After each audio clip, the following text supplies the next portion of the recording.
Hello students, welcome to my channel Mrinali Sharma classes. और आज हमारे इस लेक्चर में हम क्लास 12th का रिप्रोडक्शन इन ऑर्गेनिजम्स का पार्ट 3 पढ़ने जा रहे हैं। इसके पहले के जो 2 पार्ट्स हैं वो मैं नीचे डिस्क्रिप्शन बॉक्स में उसके लिंक डाल दूंगी। ओके, इस लेक्चर में स्टूडेंट्स हम सेक्सुअल मोड ऑफ रिप्रोडक्शन में जो 3 फेज होते हैं, दैट इज जुवेनाइल या vegetative phase, reproductive phase and senescence, इनको डिटेल में पढ़ने जा रहे हैं। स्टूडेंट्स, इस टॉपिक को डिटेल में पढ़ने से पहले इसकी कुछ टर्मिनोलॉजीज है जो हमें पता होना बहुत ज़रूरी है। तो इसके अंदर सबसे पहला जो टर्म है वो है गैमीट्स। वैसे तो हम छोटी क्लास से पढ़ते आए हैं, बट इसका डिटेल्ड क्या होता है एक्चुअली में वो ये है, these are the reproductive unit of an organism which reproduce sexually. मतलब ये है कि वो ऑर्गेनिजम्स जो सेक्सुअली रिप्रोड्यूस कर रहे हैं, ठीक है, ऐसा रिप्रोडक्शन जिसके अंदर 2 पेरेंट्स इन्वॉल्व रहते हैं, उनके अंदर ये रिप्रोडक्टिव यूनिट होती है जो काम करती है रिप्रोडक्शन का, ठीक है, या सेल्स होते हैं, रिप्रोडक्टिव सेल्स होते हैं जो रिप्रोडक्शन का काम कर रहे हैं। तो अब इसके अंदर मेल गैमीट या मेल पेरेंट के अंदर जो रिप्रोडक्टिव सेल होता है उसे हम बोलते हैं स्पर्म। प्लूरल हो गया इसका स्पर्म्स, ठीक है। उसका स्ट्रक्चर कुछ ऐसा होता है। अभी हम रफ में बना रहे हैं, इन डिटेल इसका आगे चैप्टर्स में है इसका पूरा स्ट्रक्चर, ठीक है। वहीं फीमेल गैमीट जो होती है उसे हम बोलते हैं ओवम या एक्सेल, ठीक है। इसका प्लूरल हो जाता है ओवा, ओवीए, ओवा, ठीक है। ये सर्कुलर होता है और मेल गैमीट के कंपैरिजन में बहुत ज़्यादा बड़ा होता है इसका साइज, ठीक है। यदि ये 1 है तो ये 100 टाइम्स ज़्यादा बड़ा रहता है मेल गैमीट से, ठीक है।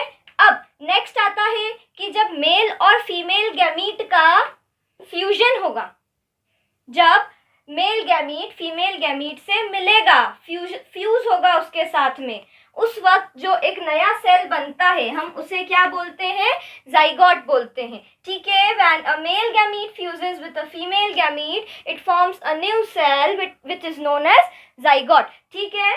तो अब क्या हो गया, जब स्पर्म ने ओवम को फर्टिलाइज कराया, ओवम के साथ ये स्पर्म फ्यूज हो गया, जब पूरी प्रोसेस इसके अंदर का जो न्यूक्लियस है वो इस ओवम के अंदर आ गया, यहाँ पर ये इस तरीके से मिल गया, फिर ये जो बचा हुआ पार्ट है इसका ये तो निकल जाता है बचा हुआ जो है, ठीक है। अब ये जो नया सेल बना है इन दोनों के फ्यूजन से, इसे हम क्या बोलते हैं, जाइगोट बोलते हैं। ओके स्टूडेंट्स, हमारा नेक्स्ट टर्मिनोलॉजी है फर्टिलाइजेशन या सिनगेमी। अब इससे हम क्या समझते हैं, when a male and a female gamete fuses, जब एक मेल गैमीट और एक फीमेल गैमीट जो है वो फ्यूज होगा, एक दूसरे से जुड़ेगा, उस वक्त एक नया सेल बनेगा जिसका नाम हमने पढ़ा अभी जाइगोट, ठीक है। तो ये पूरी जो फेनोमेनन, ये जो पूरी प्रोसेस हुई है इसे हम क्या बोलते हैं, फर्टिलाइजेशन या सिनगेमी बोलते हैं। दोनों सेम टर्म्स है, डोंट गेट कंफ्यूज, ठीक है। When a male gamete fuses with a female gamete to form a new cell called zygote, this phenomenon is known as fertilisation और सिनगेमी। अब क्या होता है, फर्टिलाइजेशन की प्रोसेस हो गई, इसके बाद में हमने एसेक्सुअल रिप्रोडक्शन में एक टर्म पढ़ी थी क्लोन, ठीक है। उससे हमने क्या बोला था कि जो नए डॉटर सेल्स बने हैं, उसे एक सेल से जो नए डॉटर सेल्स बने हैं, ठीक है, वो कैसे होते हैं, क्लोन्स होते हैं अपने पेरेंट के। मतलब they are morphologically and genetically similar to their parent. Morphologically मतलब कि वो जैसे दिख रहे हैं, उनकी जो बाहर की अपीयरेंस है प्लस उनके अंदर जो जीन्स है, उनके अंदर जो जेनेटिक मटेरियल है वो पूरा पूरा कैसा है, उनके पेरेंट जैसा है। तो उसे हमने क्या बोला था, क्लोन बोला था। बट सेक्सुअल रिप्रोडक्शन में, इस फर्टिलाइजेशन की प्रोसेस में क्या डिफरेंस आ जाता है, क्योंकि यहाँ पर एक मेल सेल भी आ रहा है, एक फीमेल सेल भी आ रहा है, ठीक है। मतलब पापा से जो कैरेक्टरिस्टिक्स है वो भी इस जाइगोट के अंदर आएंगे, ठीक है, इस बेबी के अंदर आएंगे। मम्मा के जो कैरेक्टरिस्टिक्स है वो भी इस बेबी के अंदर आएंगे। तो अब दोनों के कैरेक्टरिस्टिक्स यहाँ पर आकर मिक्सअप हो रहे हैं, इसीलिए हम ऐसा नहीं बोल सकते हैं कि ये पूरा इसके जैसा है, इसका क्लोन है, इसकी फोटोकॉपी है, ठीक है, या ये इसके पूरा क्लोन है, ठीक है। It has characteristics of both the parents, that is the male parent and the female parent, ठीक है। यही डिफरेंस है, main difference between asexual reproduction and sexual reproduction. और इसके रिटर्न नोट्स, इट्स डिफरेंस के रिटर्न नोट्स मैंने इस chapter के फर्स्ट पार्ट में दिए हैं।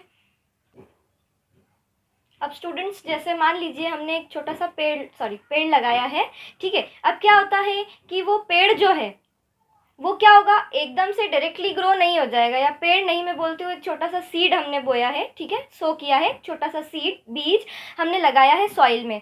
कुछ टाइम के बाद में क्या होगा, उसके अंदर एक छोटी सी लीफलेट बाहर आएगी, छोटी सी, ठीक है। उसके बाद में और आगे प्रोसेस होगी, थोड़ा बड़ा होगा वो प्रॉपर, मतलब एक जब तक पेड़ नहीं बन जाता तब तक उसके अंदर फ्रूट्स आना स्टार्ट नहीं होंगे, ठीक है। मतलब यहाँ पर मैं क्या बोलना चाह रही हूँ कि हम जब रिप्रोडक्शन की प्रोसेस पे आते हैं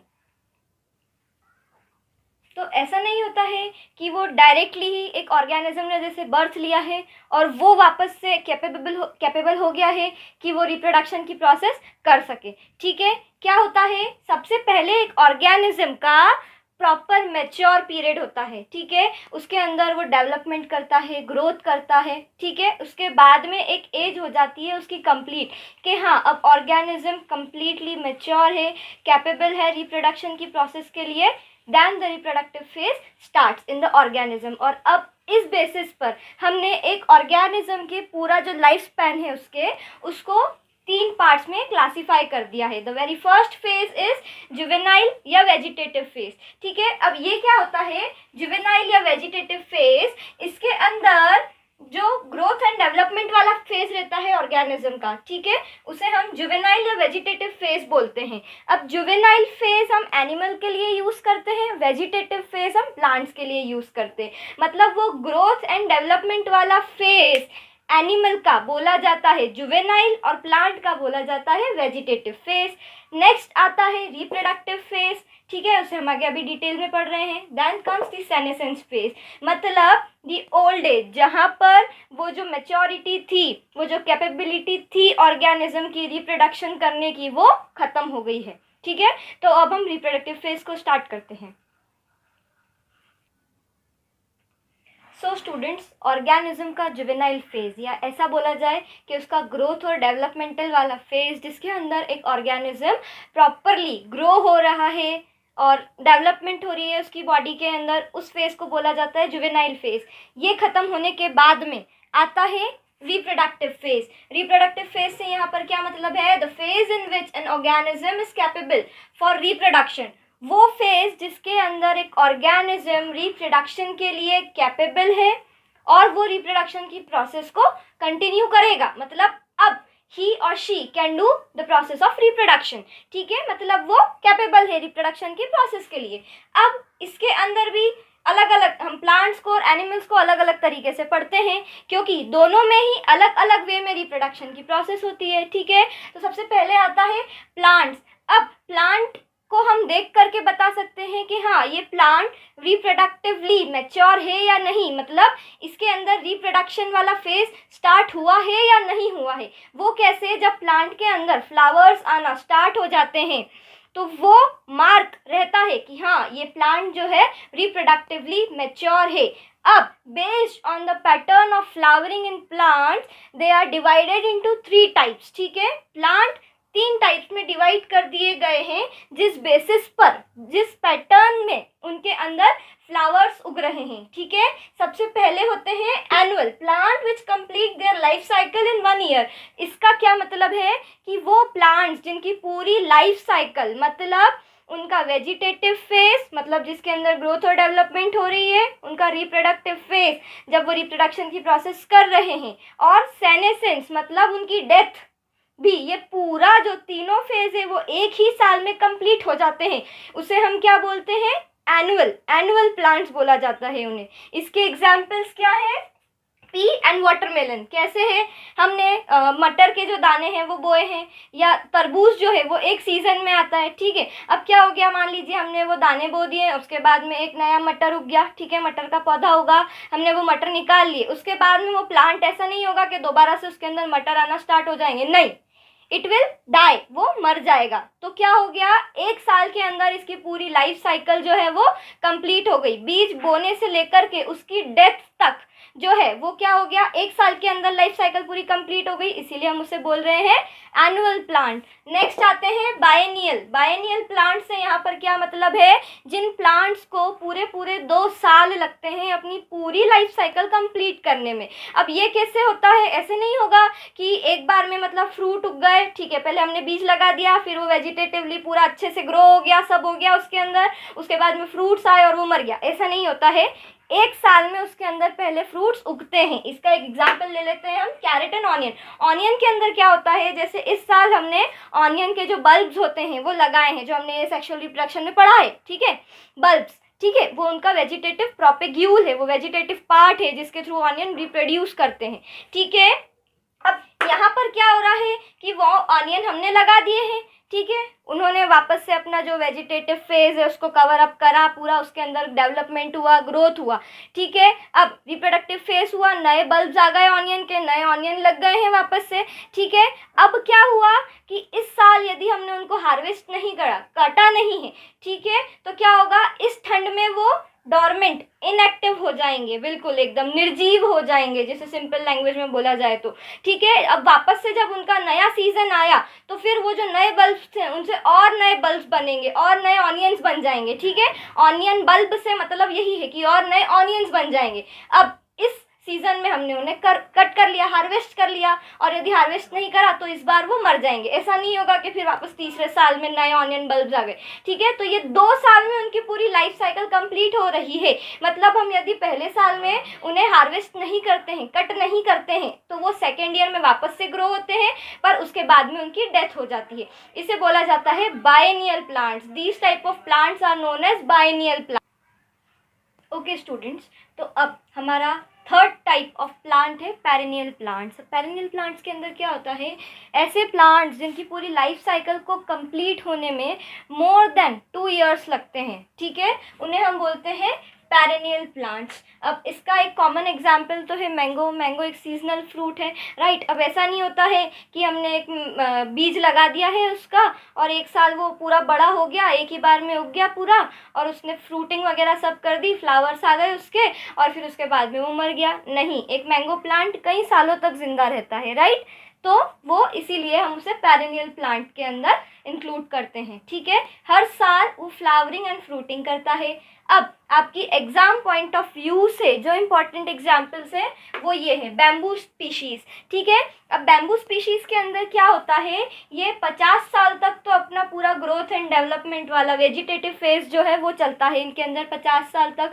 50 से 100 साल के बीच में क्या करते हैं, ये फ्लावरिंग करते हैं, और इनके अंदर फ्लावरिंग या फूल जो उगते हैं वो सिर्फ एक ही बार उगते हैं, ठीक है। पूरी लाइफ साइकिल में सिर्फ एक ही बार इनके अंदर फ्लावरिंग होती है, ठीक है, और उसके बाद में ये मर जाते हैं। The plant dies after flowering for between 50 to 100 years. Okay, next आता है हमारा स्ट्रोबाइलेंथस कुंथियाना। इसका कॉमन नेम नीला कुरंजी, ठीक है। अब ये क्या कहाँ पर पाए जाते हैं इंडिया में, केरला, कर्नाटका एंड तमिलनाडु में, ठीक है। अब इस प्लांट की क्या स्पेशलिटी है कि ये 12 साल में सिर्फ एक बार ही फ्लावरिंग करता है, मतलब हर 12 साल में एक बार फ्लावरिंग करता है, ठीक है।